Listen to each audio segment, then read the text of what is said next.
I'm Bill Buice. I'm past board member and past chairman of the board at Rare Book School, and a student for many years, and took many courses there. My late wife Stuart and I were and I still am, fairly serious book collectors.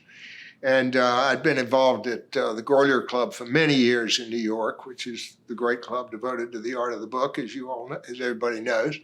And had been president of the Grolier, and so many of my Grolier friends had been going to, in various ways, to Rare Book School, starting, I guess, as early as '83 when Terry started it.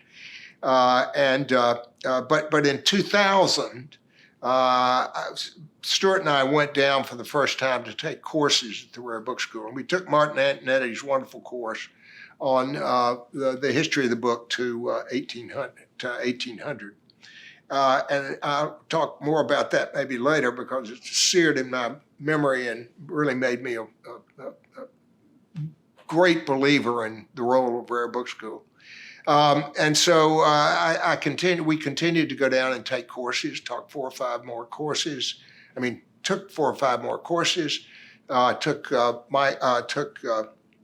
the Roger Wick's wonderful course at the Morgan on medieval manuscripts, and so I became a real believer. And eventually, they asked me to go on the board, and I was off and running.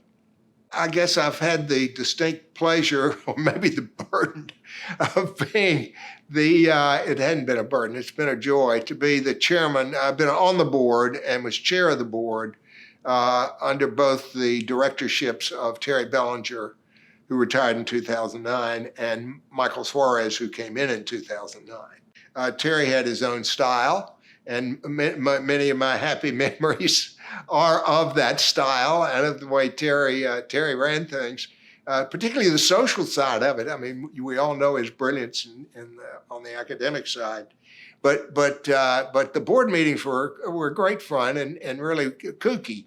The winter meeting was always here in New York at exactly this time, and Terry always took a suite of rooms over at a hotel on the west side.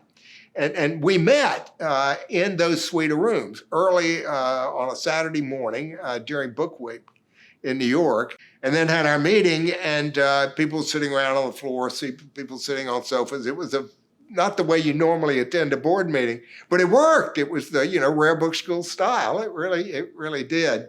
A few years later, we became a little more formal. When Michael became chairman, we met in more formal locations. And very happy memories of those meetings as well. Of course, I was chairman then. One of my happiest memories is that my wife and I started the practice of having a dinner at our home, a very informal dinner, buffet dinner, for all of the board and staff and friends of Rare Book School, some of the faculty, on the Saturday night. People would arrive at 6 and they'd leave about 12 hours later. Everybody sat around on the floor, drank white wine, no red wine because of the rugs and the books, and it was they were very, very happy occasions indeed. We thoroughly enjoyed those. The courses, of course, were particularly important, and they really resonated, and I have wonderful, wonderful memories of those. I found my course book from Martin Antonetti's wonderful course. I completely filled this one up and another one just like it. It was an intense course. We went down thinking we were going to have a lot of fun at night, going out and having dinner with everybody. No, Martin had us in the library working away. But I did find that I came back and on June 8th wrote Martin this and said, "Dear Martin, I've just written Terry Bellinger at Rare Book School. They've said that Rare Book School should be a prerequisite for holding office at the Grolier Club. I should have added that your course in particular should be required," and then went on to tell him what an absolutely wonderful course it was, and it was. One of my most vivid memories of courses there, though, was the last day in the great course of Susan Allen, who then was in her 80s, I'm sure. And if it wasn't her last year of teaching, it was her next to the last year of teaching. And she was teaching a course in American Publishers Commercial Bindings, sort of 1890s to 1915 or so. And she was passionate about those bindings and about the artists who designed them and who did them. And I will always remember the last lecture that she gave. At the end of the lecture, everybody was in tears. I still get choked up thinking about it today. It was just, it was Rare Book School at its very, very best.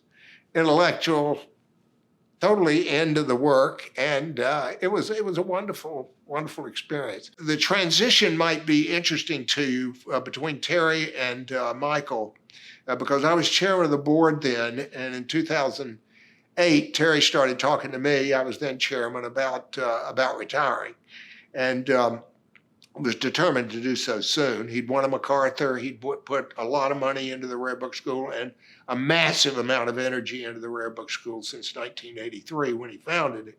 And of course, it had moved to Charlottesville.